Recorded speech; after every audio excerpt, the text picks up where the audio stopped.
Deus. Quem está feliz, gente? Diga amém.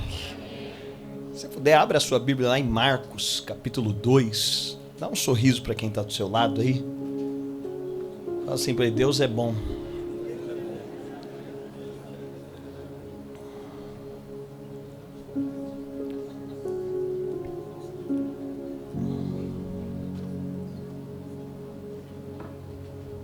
Pode deixar sem nada hoje. Hoje eu quero pregar sem pad, sem nada. Esse aí também parece que eu estou entrando no mar. Né? O barulho vai... Parece que eu estou fazendo um mergulho. É esse eu quero. É esse aí que estava. É esse. Glória a Deus. Marcos capítulo 2. Eu quero compartilhar um pouco com você nessa manhã. E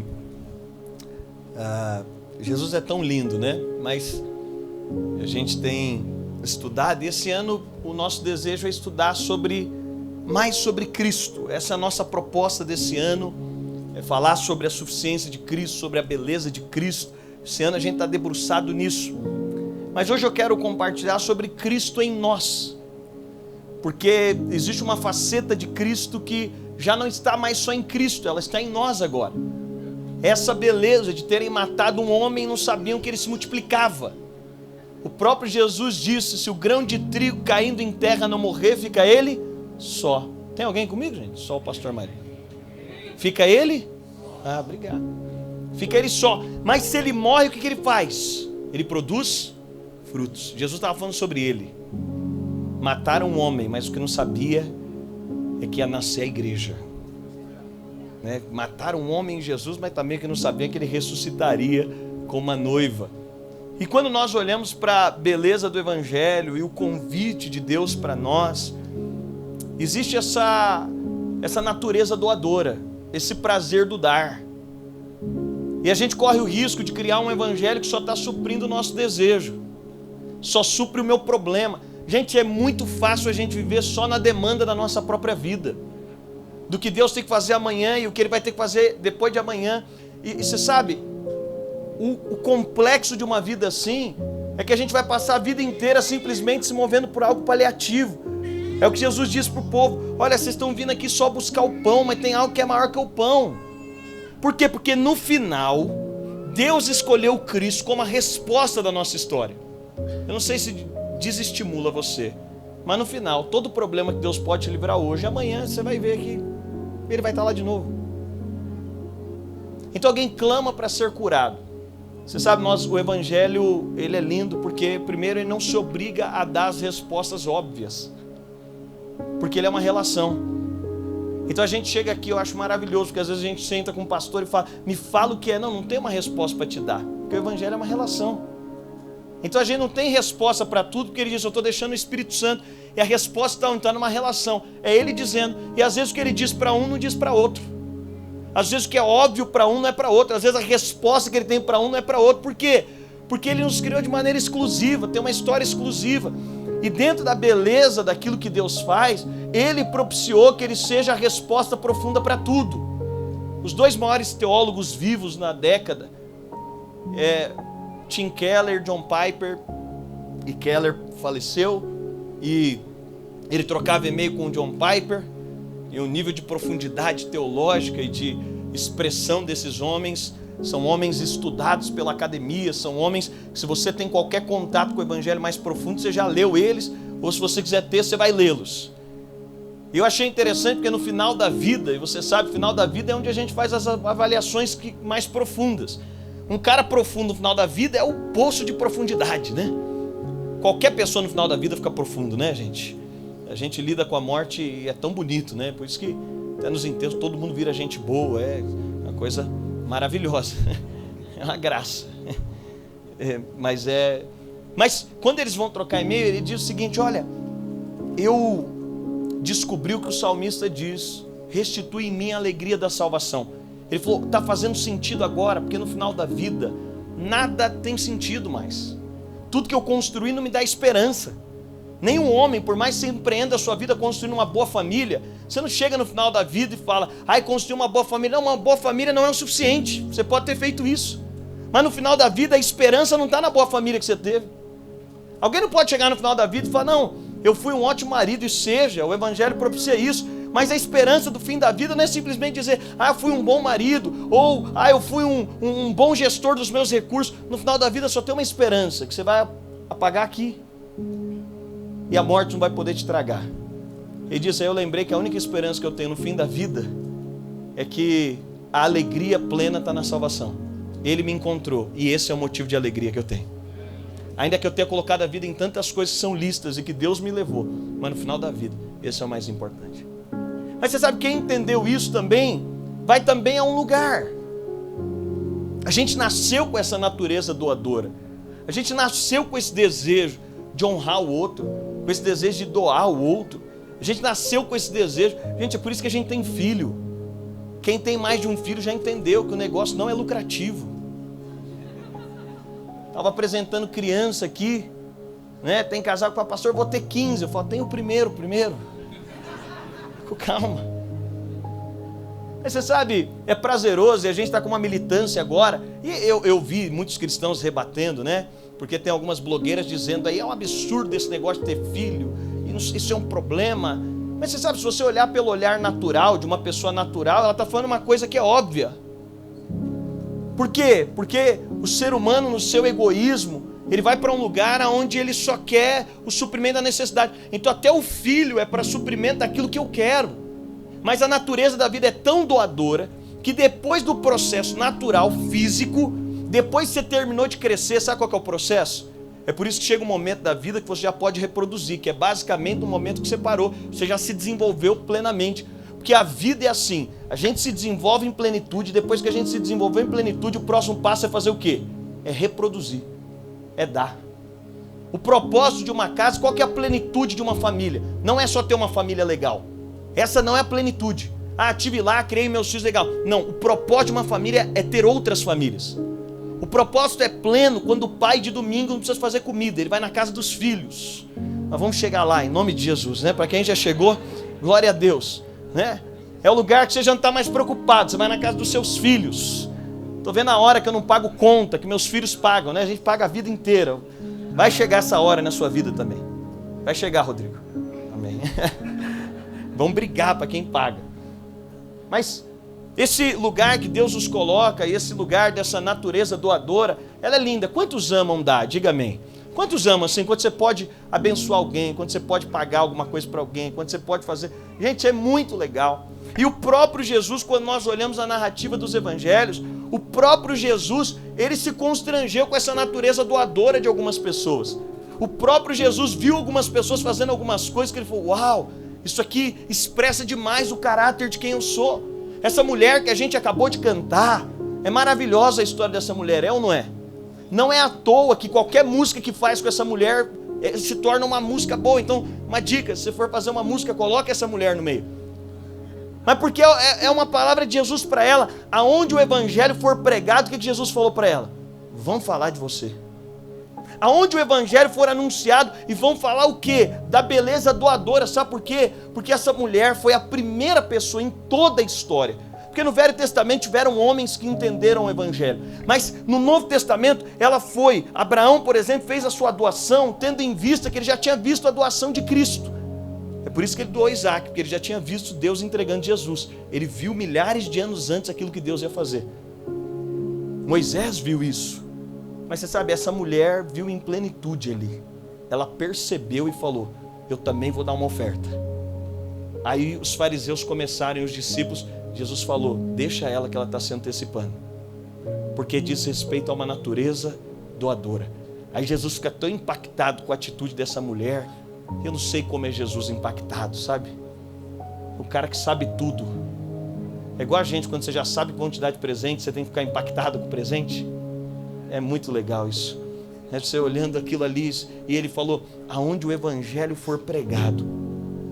Mas você sabe, quando nós olhamos para essa natureza doadora do evangelho, o convite de Deus para nós, o convite de Deus para nós é que Cristo seja revelado em nós.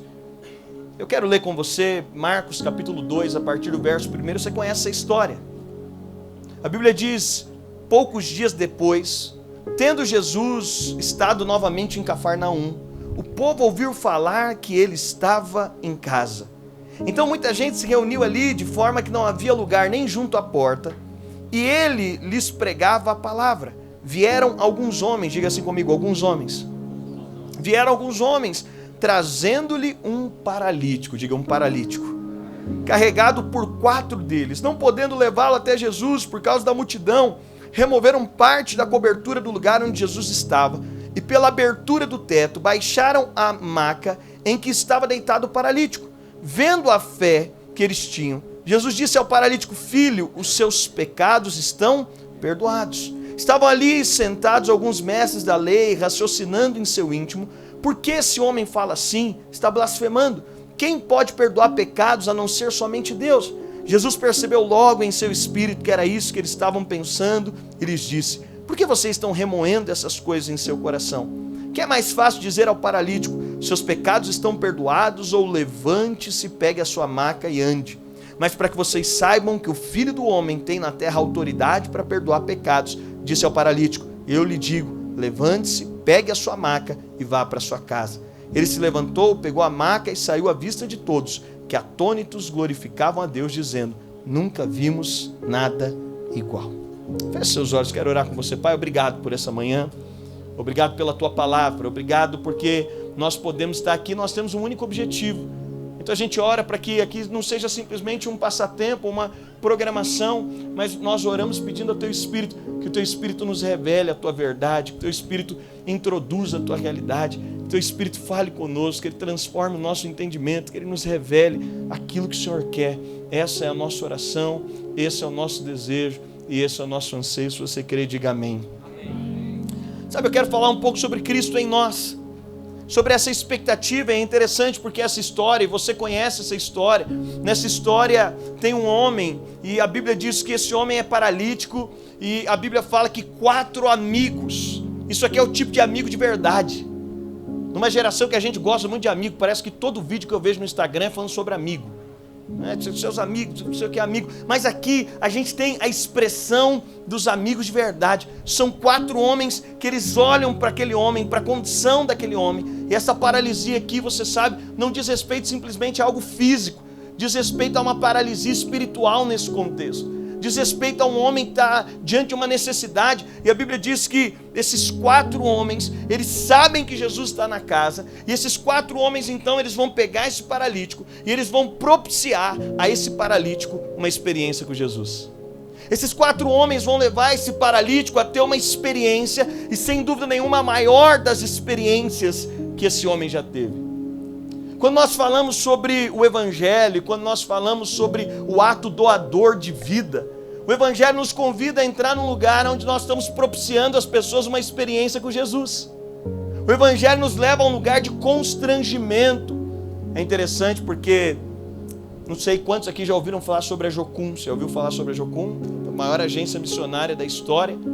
Lord Cunningham, que faleceu agora no último ano, Lord Cunningham, ele é considerado, após o apóstolo Paulo, o homem com a maior abrangência missionária da história. Ele é o único homem que pisou em todas as nações da terra. E algumas ele pisou N vezes, outras mais de uma vez. Lord Cunningham tem lá o passaporte carimbado em todas as nações da terra. E esse homem foi responsável pelo treinamento. Assim, eu já ouvi as pessoas falando números diversos, mas de forma imediata, de treinar pelo menos 6 milhões de missionários. Esse cara, ele foi missionários que foram enviados. Tá aqui a Rai, é uma missionária que foi formada pela Jocum. Eu fui quando era criança em vários impactos da Jocum, e tanta gente aqui eu sei que tem de alguma forma uma ligação em relação à Jocum, o impacto que ela produziu. E é interessante porque um dos slogans que a Jocum carregou como visão ele falava sobre conhecer a Deus. Diga comigo, conhecer a Deus. Diga aí, fazê-lo conhecido. Por que conhecer a Deus se não for fazê-lo conhecido? Tudo que nós temos como sobra tem um propósito, é poder dar a alguém. Todo dinheiro que eu tenho, que não supre a necessidade de alguém, se transformará em juízo. Tudo que eu tenho, que tem sobra, mas que eu não me propus a ser um canal a partir daquilo que eu tenho, é por isso que a Bíblia diz o seguinte: quem tem mais, vai receber mais juízo. Eu sei que você gosta dessa ideia de ter muito, porque a gente está no mundo assim, mas a gente quer para ter desperdício. Mas a gente é julgado por aquilo que a gente tem. A gente vai receber de Deus um dia com base na proporção que Ele nos deu. E quando nós olhamos sobre essa natureza doadora, por que conhecer tanto a Cristo? Por que conhecer tanto dele? Por que a gente frequentar domingo após domingo uma igreja? Por que falar, olha, faz 30 anos que eu sou cristão? Qual seria o propósito, senão que o nosso conhecimento de Cristo propiciasse uma experiência para que outros conheçam? Qual o motivo de ter tanto? Qual o motivo de você conhecer 10 versões? Qual o motivo de você poder sentar e ser um sommelier de culto? É você colocar na boca, acho que hoje, não sei, faltou alguma coisa. Qual que é o motivo de conhecer tanta coisa? Qual que é o motivo de ter ouvido tanto? Qual que é o motivo? Qual será o propósito então? Simplesmente para que a gente participe de mais uma reunião? De mais um culto? Ou será que é simplesmente para que a gente tenha um amplo conhecimento teológico e a gente apoia muito isso? E na verdade a gente crê muito na profundidade. Mas qual o motivo de conhecer Cristo em profundidade, se isso não for promover um encontro para alguém? Um dos maiores evangelistas que passou na nossa era, ele era um jovem missionário na África. E ele estava servindo, e chegou um determinado momento que acabou os recursos dele, e ele teria que voltar, a missão que havia enviado, ele disse, olha, nós não temos mais como propiciar a sua permanência, e ele precisava, se eu não me engano, de $20 mil. E ele falou, Senhor, eu não tenho de onde tirar $20 mil, a missão disse que não vai me apoiar, e eu estou dando a minha vida aqui. E ele disse que um dia ele estava orando, e ele estava na calçada orando, e ele orava pedindo, Senhor, eu preciso permanecer aqui. E aí Deus falou com ele. O que Deus falou com ele? Esse cara precisava de $20 mil, Deus falou com ele, Deus disse para ele, filho, você quer que eu te dê $1 milhão? Gente, vamos ser sinceros, pensa Deus aparecer para você e pergunta, você quer $1 milhão? Hã? Mas o que faz desse cara extraordinário é a resposta que ele teve. Quando Deus disse para ele, filho, você quer $1 milhão? Ele disse, Deus, eu não quero $1 milhão, eu quero $1 milhão de almas. As cruzadas de bom que foram responsáveis por tocar milhões de pessoas. Que nível de resposta. Sabe, esse lugar que o Evangelho nos coloca, e aqui esses amigos, eles estão promovendo um ambiente, eles estão gerando um ambiente, eles estão propiciando um ambiente. E eu quero aplicar com você aqui nesse texto. Primeiro, esses caras se mantêm na roda de um paralítico. Diga assim, manter-se na roda dos paralíticos. A paralisia aqui, como eu te disse, ela diz respeito a algo espiritual, não era algo físico. Mas nesse contexto aqui, também tinha algo espiritual. E sobretudo é sobre algo espiritual. E qual que é o grande ponto? O grande ponto é que Jesus nos convida a permanecer nas rodas que a gente sairia. E fica o meu questionamento. A gente criou um mundo gospel, né? A gente criou um mundo evangélico. A gente se converte. Outro dia um irmão disse assim para mim, pastor, não vou mais nos churrascos da minha família. Eu falei, por quê, irmão? Ele falou, pastor, porque eu tinha problema com bebida e lá tem cerveja, então não vou mais. Eu falei, irmão, então não vai mais ao mercado também, porque não sei se você sabe, mas lá tem muito mais. Você sabe que loucura que às vezes a gente criou de uma vida onde a gente vai se separando das pessoas. Gente, é muito doido. A gente vai escolhendo as pessoas e moralmente a gente está num país e aí tem os efeitos políticos que a gente cria uma falsa moralidade, a gente define quem a gente deve estar perto, quem a gente deve estar distante. Quando eu precisei fazer a definição do colégio da Chloe, aqui não é nenhuma apologia para que você coloque seu filho em colégios não confessionais, pelo contrário. Não é nenhuma apologia que talvez você não utilize a sua casa, só estou falando da minha experiência. Quando eu tive a minha experiência de ter que conectar ela num colégio, eu fiquei amedrontado de ter que colocar ela num colégio que ela ia ter acesso a outras pessoas. A pessoas que talvez não confessam o que a gente confessa, pessoas que talvez não tenham a visão que a gente tem. Mas o grande ponto também da argumentação é, para que tanto de Cristo se Cristo não está sendo revelado? Para que conhecer tanto? Para que a gente precisa de mergulhar numa nova música e sair daqui babando se isso aqui não vai produzir nada para ninguém? E aí se torna um desperdício no aspecto que, peraí, essa beleza de Cristo precisa ser revelada a alguém. Peraí, Cristo em nós precisa ser visto por alguém. Alguém precisa de pegar Cristo, alguém precisa tocar Cristo, alguém precisa ter uma experiência com Cristo. E o que esses homens vão fazer é que eles vão ficar num lugar de aparente, o contexto é de estar com alguém que aparentemente, olhando naturalmente, falando para eles estão olhando, eles poderiam estar fora do ambiente, mas eles estão dizendo, nós estamos no ambiente com uma intenção. Já dizia que todo crente ou é um missionário ou é um impostor. E aí a gente precisa se disfarçar. Eu mergulhei agora estou no 5º semestre de psicologia. E agora que eu vou divulgar no 5º semestre, e por que você demorou tanto? É porque eu falei para o Bruno, eu não quero a opinião das pessoas. Então, tem coisas que você não fala porque você não quer opinião.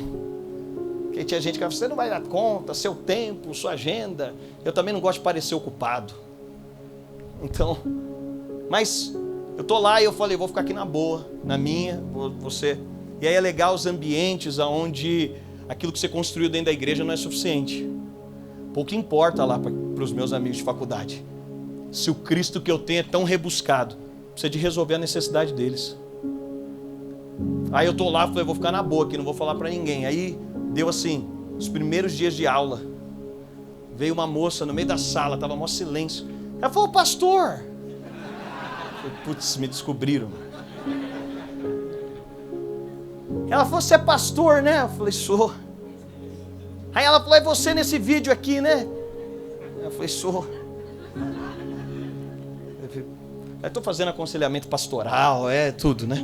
Você imagina. Mas o pessoal foi super receptivo, mas eu resolvi fazer dupla com um amigo que ele não tem assim, ligação com o evangelho nenhuma, e o cara foi super receptivo comigo, eu com ele. Ele é o cara mais inteligente da turma, minha mãe sempre me ensinou, cola nesses caras que tudo dá certo no final, né? Então, eu estou lá nessa parceria. Mas você sabe, eu estou lá hiper constrangido no aspecto que eu estou construindo um diálogo, um caminho, e ele vai se converter em nome de Jesus, mas pouco importa, assim, o último chaba que eu tomei para ele.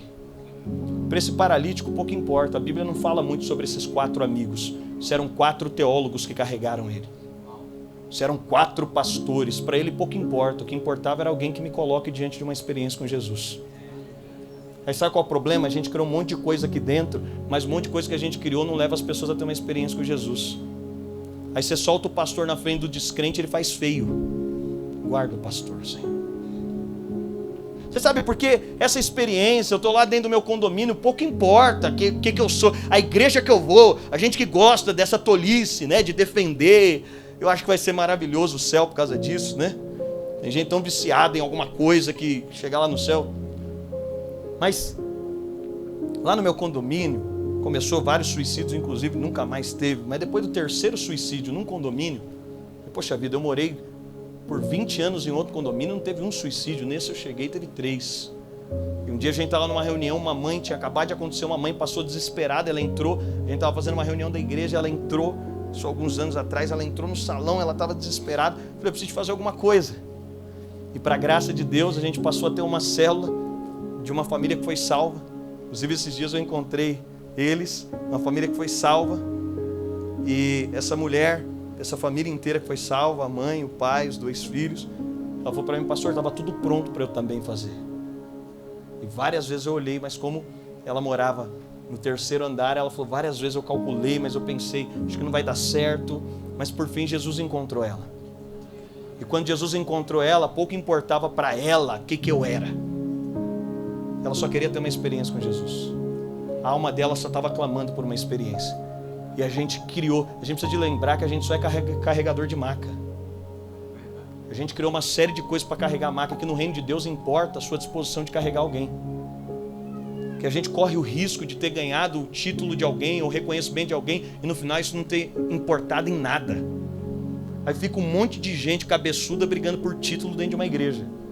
Ou um monte de gente escorada, porque se o crescimento dessa igreja não for reflexo daquilo que você fez, você tem que clamar para que essa igreja cresça. Diga amém por isso.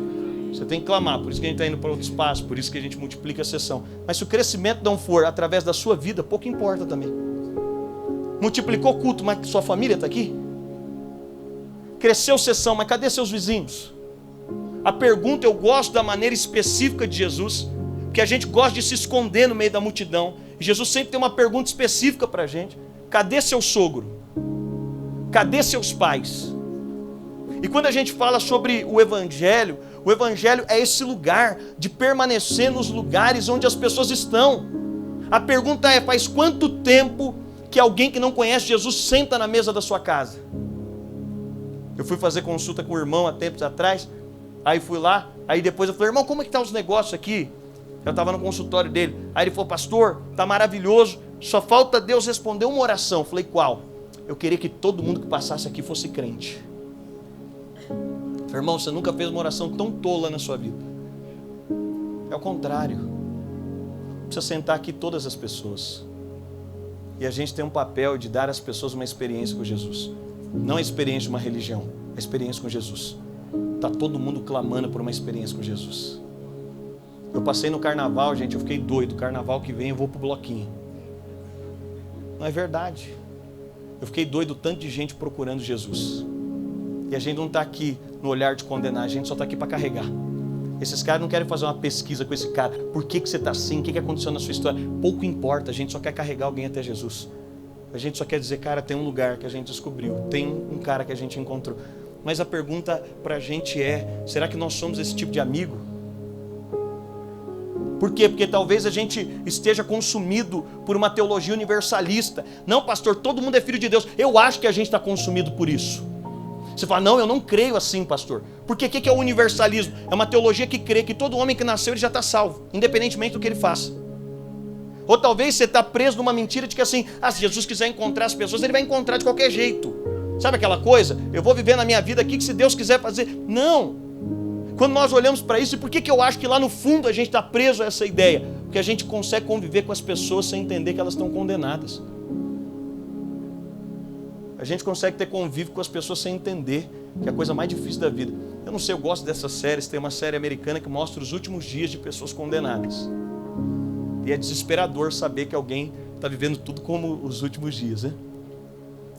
Mas você sabe, a verdade do Evangelho é que todo homem que ainda não confessou Jesus e não teve uma experiência, ele está condenado. E a gente pode viver com alguém assim como se nada tivesse acontecendo. Como se tudo estivesse bem. Esses caras, eles, em primeiro lugar, eles vão ter uma disposição de andar. E quando eu falo de andar aqui, de carregar alguém, é de alguém, gente, que a gente vai incluir na nossa vida. Nós precisamos de procurar no meio do mundo. A pauta do mundo hoje é inclusão, sim ou não? A pauta é inclusão. Aliás, até as crianças estão um pouco perdidas nisso. Esses dias a Coisa foi falar um negócio, ela falou, pai, eu não sei como eu falo, porque hoje em dia, né, a pauta é inclusão. E eu falei, até a gente precisa tomar cuidado para que o mundo não tenha um rebote. Talvez uma geração que fique tão cansada no aspecto assim, de que hoje a gente pega tantas coisas, mas quando eu olho para o Evangelho não tem nada que inclui mais que o Evangelho. Sabe qual que é o padrão do Evangelho? É que a gente não olha as pessoas como mais uma. Todas as pessoas são importantes. Aí a gente olha e pensa, como que eu posso ser útil na vida de fulano? Sabe, lá em casa a Chloe foi um exemplo para a gente, porque assim que ela começou a ir para a escola, a gente descobriu isso nela. Ela sempre estava olhando as pessoas com outros olhos. Sabe qual que é o padrão do Evangelho para a gente? É que a gente sempre está olhando as pessoas com outros olhos. A gente está passando lá no condomínio, a gente sobe com a sacola rindo daqui e aqui, ó. Que a gente é missionário disfarçado, colocaram a gente para morar lá. Aí a gente está buscando uma oportunidade. E sabe o que mais? A gente quer conversar com pessoas que a gente percebe que outras pessoas não querem conversar. A gente quer tocar pessoas que a gente percebe que elas estão fora do status comum. Eu não sei se você já experimentou fazer isso, mas como é marcante quando a gente para dar atenção a pessoas que talvez outras pessoas não dariam. É quando a gente aprende a olhar com esses olhos, que a gente pode ser um canal de propiciar uma experiência com Jesus. Quem a gente vai incluir? Quem a gente vai carregar? Toda família tem alguém que todo mundo resolveu cortar. A gente nasceu para incluir. Todo lugar tem alguém que todo mundo olha e fala, pô, aquela pessoa ali não. Quem a gente vai incluir? Todo condomínio tem alguém que está lá perdido, gente. No seu condomínio agora tem alguém divorciando. Está tudo bonito. Está maquiado, está entrando com um carro legal, está estacionando. mas precisava de alguém para carregar na maca. Tem algum casamento que precisava que alguém colocasse na maca. Tem alguém planejando acabar com a vida que precisava de alguém para dizer, eu estou aqui. Mas o problema é que a gente tem olhos insensíveis demais para perceber. Talvez a gente está num evangelho tão preocupado com aquilo que a gente vai fazer que a gente não tem sensibilidade para perceber. Que sentar com alguém pode mudar a vida de alguém. Que olhar para alguém com outros olhos pode ser transformador. Esse cara aqui encontrou 4 amigos que perceberam. Deixa eu dizer, continuemos a ser amigo de todas as pessoas, mas não olhemos de forma natural o problema delas. Só Jesus podia suprir. Do que vale a gente passar a vida sendo amigo de pessoas se a gente não levou elas a Jesus? Que tragédia crescer numa casa onde seus pais não tiveram uma experiência, entrar e sair como se tudo estivesse bem. Tem uma carta de condenação. A gente está aqui para dizer, eu não sei muito. Eu estou lá com meu amigo, eu não sei muito o que falar para o cara.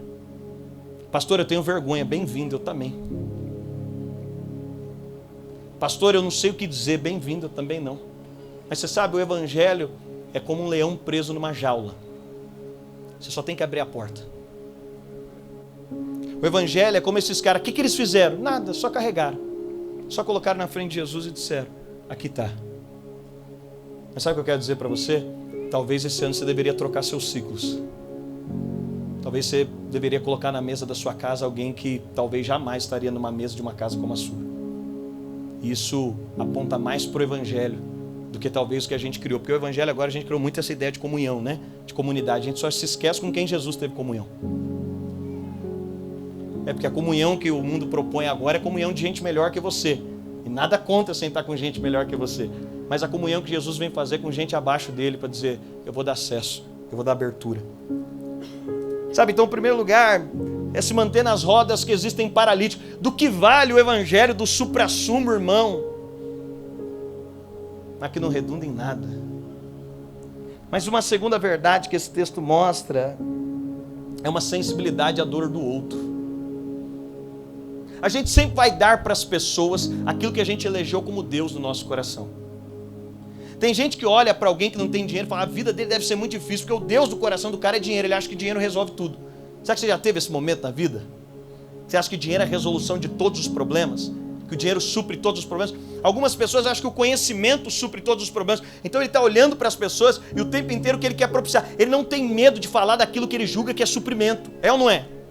Se você julga que recurso resolve o problema das pessoas, você não tem problema de sentar com qualquer pessoa e falar sobre dinheiro. Se você julga que é conhecimento, agora por que nós temos problema de falar do evangelho? Porque nós não cremos piamente que o evangelho é a solução para todos os homens.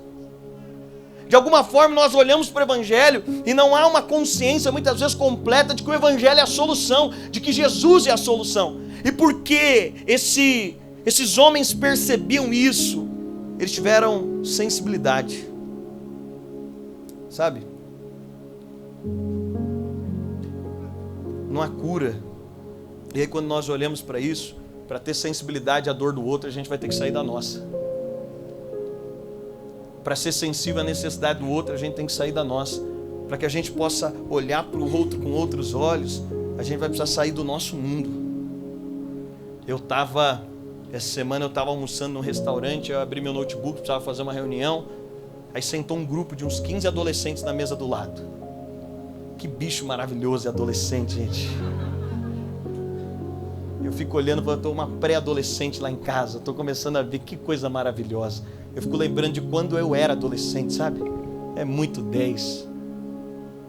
Aliás, é tão marcante. Eu estava vendo eles discutindo aí, tinha uma menininha, né? Devia ter, sei lá, uns 15, 16 anos. De 10 palavras que ela falava, 9 era palavrão. Eu achei assim, até engraçadinho, sabe? Eu fiquei pensando, será que ela na frente dos pais não deve falar um? Eu falei, que maravilha. Ou não, sei lá. Mas aí eu estou ouvindo, eles começam a discutir, aí eles entraram na pauta de religião. Ela falou, fulano é crente. Aí eu já tirei um fone. Ela falou, fulano é crente. E aí começou a falar do fulano. E aí ela começou a falar, mas que horrível a vida dele. Começou a falar tudo que o fulano era. E aí eu orei por algumas vezes, eu falei, eu entro no assunto ou não entro? Eu falei, não vou entrar, porque eu senti que se eu entrasse eu ia ser mais um para cooperar naquilo que ela tem de imagem. esse cara chato aqui do lado que entrou numa história. Mas eu orei e falei, Senhor, eu não posso.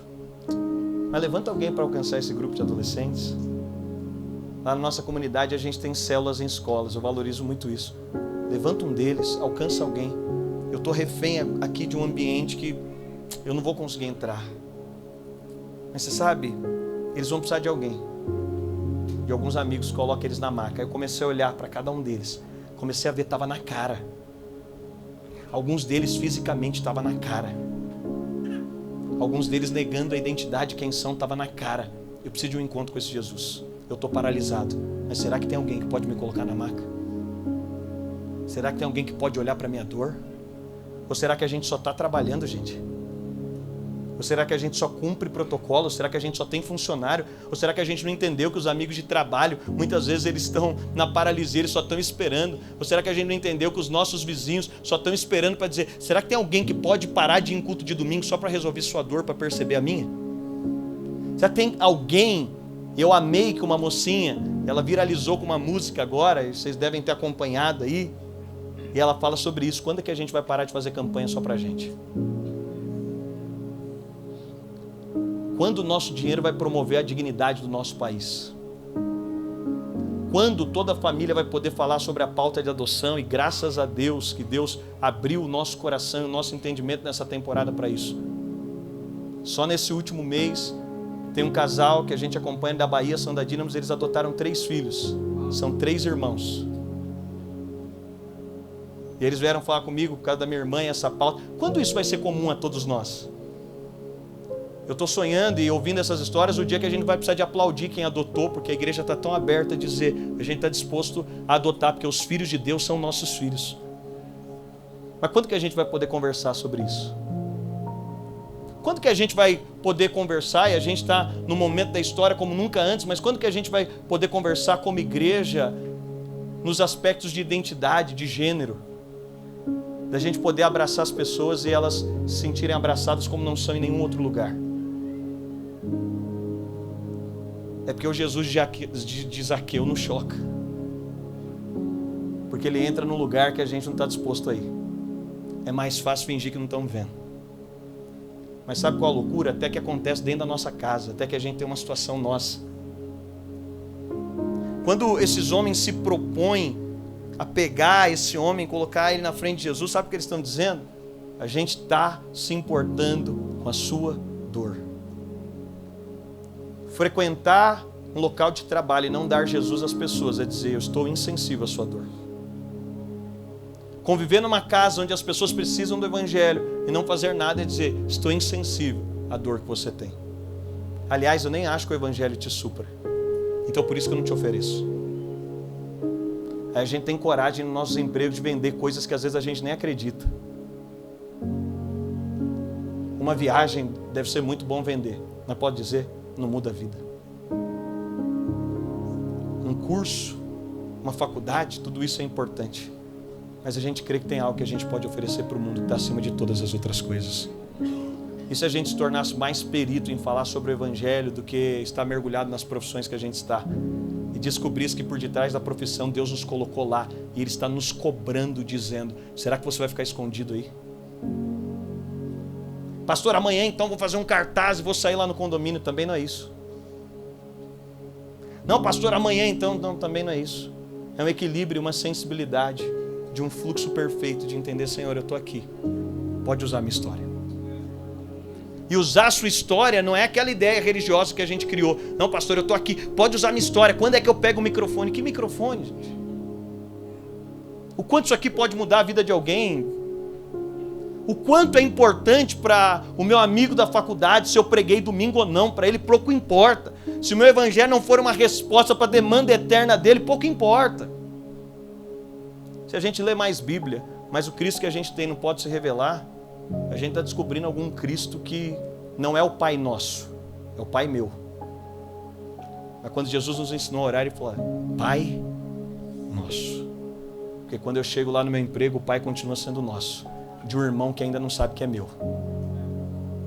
Eu só preciso revelar para ele, você é meu irmão e tem um Pai que é nosso. Mas por fim, para fechar,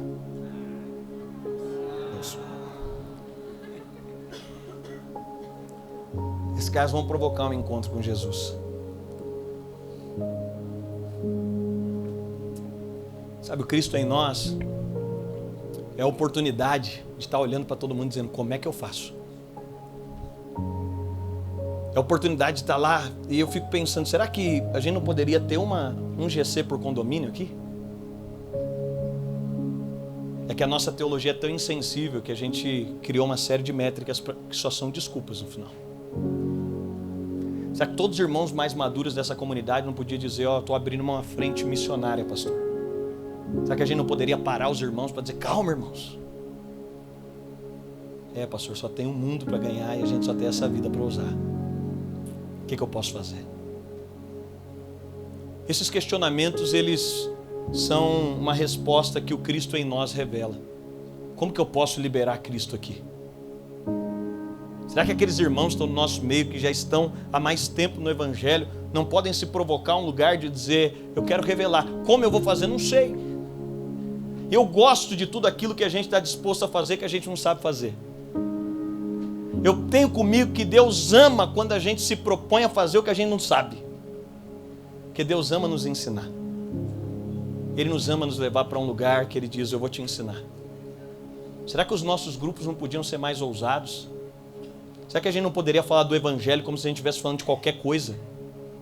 Será que a gente não poderia colocar na nossa vida a métrica de tudo que falamos e elegermos aquilo que falamos em nome do Evangelho acima de todas as outras pautas? A gente está no meio de uma convulsão política. Será que a gente não poderia nas nossas rodas ter uma mensagem que fosse superior à nossa clareza e aos nossos noticiários? Se a gente lesse a Bíblia como a gente lê os noticiários políticos. Com todo respeito às nossas figuras políticas, mas se amássemos mais Jesus do que amamos Lula e Bolsonaro. Se a gente pudesse usar as nossas redes sociais, para quê, pastor? Para dentro da sua esfera. Pastor, mas tem 500 pessoas que me seguem, mas eu reuni 500 pessoas num lugar, gente, é muito difícil. Será que você não poderia colocar alguma coisa dentro da sua liberdade? Mais um convite, dizendo para alguém, se alguém está enfermo, eu tenho uma maca preparada e eu tenho coragem de abrir um buraco no telhado da casa para te descer na frente de Jesus. E aí eu finalizo com a ousadia desses caras. Ousadia que falta para a gente. Ousadia que eu quero terminar essa manhã orando, se você tiver coragem de dizer eu quero. Porque se você tiver coragem de dizer eu quero, Deus pode salvar uma universidade inteira por causa de você. Pode nascer uma igreja num condomínio, eu não sei o que pode acontecer quando alguém diz eu tenho coragem. Em amor a esse cara, esses caras vão fazer o inimaginável. Eles vão abrir um buraco. Gente, vamos ser sinceros, aqui é romper todos os limites de bom senso. Alguém abrindo um buraco no teto na casa do irmão que foi receber Jesus. Que tragédia. Por isso que ser anfitrião não é fácil, gente. Em nome de receber Jesus, às vezes tem uns buracos. Mas se a gente dissesse, pelo menos minha casa está aberta, tem tanta gente ousada aqui. Se a gente pudesse falar isso, minha casa está aberta, pastor, não tem nada lá perto. Se não tem nada lá perto, já é um caminho para dizer minha casa está aberta. E cadê as pessoas? Primeiro a gente abre espaço, depois as pessoas chegam. A gente prepara a maca em amor às pessoas e aí a gente começa a levá-las na presença de Jesus. Mas esses caras vão fazer algo em ousadia. O que eu quero propor para a gente é que a gente seja carregador de maca. E no final, ninguém sabe o nome desses caras. E no final, ninguém lembra quem é. Só está aqui, Teve 4 homens com a coragem de propiciar para alguém uma experiência com Jesus. Cristo em nós é a esperança da glória de Deus. O mundo está atrás de um motivo. As pessoas estão buscando alguma coisa. As pessoas estão procurando alguma coisa. Por detrás dos sinais, elas estão numa busca. A gente está confortável. E a minha oração é para que nessa estação, nós como igreja, é o que Deus vem falando ao meu coração. A minha oração é que você seja um missionário. É que você não escute tudo. Sabe quando você quer vender um negócio para alguém, que você só fica matutando? Como é que eu vou fazer? Como é que eu vou falar? Aí a pessoa dá uma entrada aqui e você fica meditando, aí você vai com aquilo para casa. Mas o Evangelho é uma verdade em nós. E sabe o que mais? Quando ele libera os discípulos, ele diz, vocês vão na autoridade do meu nome. E vai ter dons. É Moisés falando, como que eu vou para o povo? Aí Deus diz para ele, pega a vara, joga no chão. Ela vira cobra. Coloca a mão dentro, ele tira. Ele está leproso, agora ele volta, não está mais. Sabe o que ele está dizendo? Em outras palavras, eu vou te dar sinais para te acompanhar. Vai ter sinais. Sabe o que eu quero declarar? Sua vida vai ser marcada por sinais. Quando você propor abrir a sua boca para falar, pastor, por que eu não vejo sinal? Você quer o quê? Ficar profetizando aqui para a gente? Pastor, por que eu não vejo dom? Você quer pregar para a gente? Com todo respeito, gente. A gente precisa de mais que isso. O mundo precisa mais que isso. A gente precisa de uma resposta mais profunda que essa. A gente está clamando por algo a mais. O que a gente pode fazer no grupo das mães da nossa escola? Um monte de mulher vazia, que anda no carro do ano, mas está vazia. O que a gente pode fazer pelos homens da nossa sociedade, que estão destruídos pela pornografia? O cara está com a mulher linda do lado, mas não consegue ter prazer. O que a gente pode fazer pelos jovens? Eu fiquei chocado nos bloquinhos, o quanto as pessoas estão dispostas a mostrar o corpo. Elas estão procurando alguém que possa dizer para elas quem elas são. Elas só precisam de alguém que reafirme quem elas são. E a gente não está aqui na figura de julgar ninguém, não é esse o Evangelho de Jesus. Nós só estamos na figura, cadê os jovens apaixonados por missões? Que fala, pastor, eu vou para a África, tá? A gente não está precisando de alguém que vá para a África, a gente está precisando de alguém que olhe para São Paulo e se disponha a usar do seu tempo. Nós precisamos de alguém que possa entrar nas baladas, e não para ser o religioso, levantar uma placa, que se veste como eles se vestem, que andam como eles andam, mas que possa dizer para alguém, olha, tem alguém procurando você. Tem alguém que está atrás de você. Tem alguém que está capturando. Eu só vim dizer. Todos vão aceitar, pastor? Claro que não.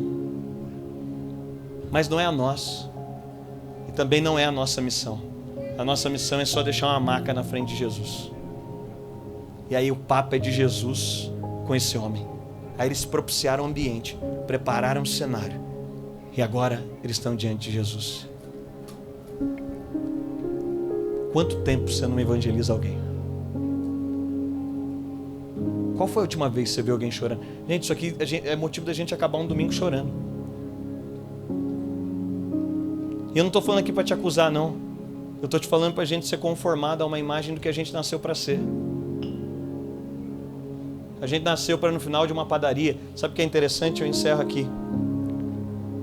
É que quando Jesus, em João capítulo 4, ele prepara um cenário para encontrar a mulher, a gente precisa de entender que ele continua preparando cenários e continua mudando a nossa rota. Por que, pastor, na geografia eu vim parar em São Paulo? É porque Jesus estava preparando uma rota, tem alguém que você vai encontrar em um poço por aí. E aí eu acho interessante porque Jesus manda os discípulos ir comprar comida, vão todos. Quando eles voltam, eles percebem, teve um encontro de Jesus com uma mulher. E eles querem dar comida para Jesus. O que Jesus fala? Eu não estou com fome, porque eu já fui satisfeito. Porque a minha vontade, a minha comida é fazer a vontade daquele que me enviou. Sabe qual era a pergunta de Jesus? Vocês trouxeram pão, mas vocês não perceberam que a minha fome é do padeiro. Vocês foram na feira, mas vocês não perceberam que o meu desejo era alcançar o feirante. Sabe o que ele está dizendo? Você trabalha no emprego, mas você não percebeu que o que eu quero no final não é o recurso que o emprego pode dar, é cadê seu chefe? É que eu te coloquei numa família, mas no final você só está clamando para Deus te dar um bom ambiente, uma harmonia familiar. Deus está dizendo, eu quero mais que isso. Eu quero a sua família, eu quero a sua família aqui. Eu quero mais que simplesmente dar um bom casamento, eu quero uma casa para ser um canal de transformação e salvação. Será que a gente pode orar por isso nessa manhã? Será que a gente pode se comprometer como uma igreja que tem um compromisso? A gente vai entrar em 40 horas de jejum e a gente vai tratar sobre isso. Nossas 40 horas de jejum é revelando Cristo ao mundo. A gente quer clamar por mulheres como mãe de John Wesley. Não era só uma mãe, era uma missionária. A gente quer clamar por homens que eles não são só homens. Não é só um médico, não é só um advogado, não é só um empresário. Não, é tudo cara disfarçado. É tudo cara que está empreendendo tudo que tem para ver se salva alguns. E o apóstolo Paulo fala sobre a sua missão. Ele diz: me fiz de grego para ganhar grego, me fiz de judeu para ganhar judeu, me fiz de fraco para ganhar fraco. De todas as formas eu me fiz para salvar alguns. Sabe, eu quero orar com você. Eu quero orar com quem tem coragem de falar: Senhor, me usa. Eu me sinto envergonhado, mas eu quero ser usado. Eu não sei por onde começar, mas eu estou disposto a abrir telhados. Você sabe, eu fui fazer uma viagem nesse carnaval e um dos pastores que eu mais respeito me pegou no aeroporto, pastor Osvaldo. É um cara que fala 4 línguas fluente. É um cara que tem todas as formações. Se eu não me engano, ele tem 4 ou 5 formações, fora pós-graduações. Eu perguntei para ele: como é que está a vida? Se eu não me engano, ele tem 63 ou 65 anos. Eu perguntei: como é que está a vida? Ele falou: Dênio, eu estou fazendo uma pós-graduação. Eu falei: que legal, pastor. E qual que é o objetivo de fazer a pós-graduação? Ele falou: eu não tenho nenhum objetivo, eu não vou usar isso especificamente. Ele falou: só estou fazendo porque é um cara que eu tento evangelizar há anos. Eu descobri que ele é professor da pós-graduação. E eu tentei de todas as formas ter abertura com ele, e nenhuma forma eu consegui. Eu descobri que a única forma seria entrando numa pós-graduação. Só tem um motivo. Eu só estou fazendo uma pós-graduação porque eu estou empreendendo todos os esforços para ver se por meio deles eu posso encontrar ele. Te pergunto: qual a possibilidade desse cara não ser salvo? Qual a chance dele não ser encontrado? Sabe o que ele está falando? Em outras palavras, eu estou abrindo um buraco no telhado. É custoso, mas por detrás eu estou enxergando um encontro com Jesus. Eu estou percebendo um encontro com Jesus. Eu estou promovendo um encontro com Jesus. E no final, a esperança que o mundo está buscando está em nós. Quero que você ponha a sua mão na posição de receber. Pai, nessa manhã eu oro agora. A palavra foi ministrada, mas tem homens e mulheres que o Senhor está chamando nessa manhã. Tem homens e mulheres que o Senhor está chamando com uma mensagem de salvação. Tem empresas inteiras para ser salvas. Tem famílias inteiras para ser alcançadas. Tem, Senhor, ambientes que o Senhor está chamando para alcançar, para transformar. E a minha oração é que o Teu Espírito, nessa manhã, a palavra foi ministrada, mas só o Senhor pode nos levar a esse lugar. Tira-nos dessa apatia, Pai. Talvez alguns de nós aqui não lembrem a última vez que viu alguém se entregando. Talvez alguns de nós aqui nunca foram canal para isso. Mas essa é a verdade que o Evangelho nos chama. Eu oro pedindo ao Teu Espírito: usa-nos nesses dias. Eu oro por estratégias. Eu oro pela paixão por aquilo que o Senhor é apaixonado. O Senhor é apaixonado pelo perdido. O Senhor mudou toda a rota da sua vida. O que a gente não pode mudar? O Senhor mudou, Senhor, o contexto. O Senhor abriu mão da sua glória. O Senhor veio ao mundo, e no mundo o Senhor mudou rotas. O Senhor mudou lugares. O Senhor fez, Pai, de forma extraordinária, para encontrar homens, para encontrar aquela mulher, para achar Nicodemos no meio da noite, para encontrar um homem chamado Zaqueu. Mas eu oro pedindo: nos usa, Pai. Vamos lá, coloque o seu coração diante do Senhor. Enquanto essa canção é ministrada, deixa Ele te dar estratégias novas. Deixa Ele falar o seu coração agora. Deixa ressoar dentro de você agora uma nova estratégia, uma nova visão. Ora e em qualquer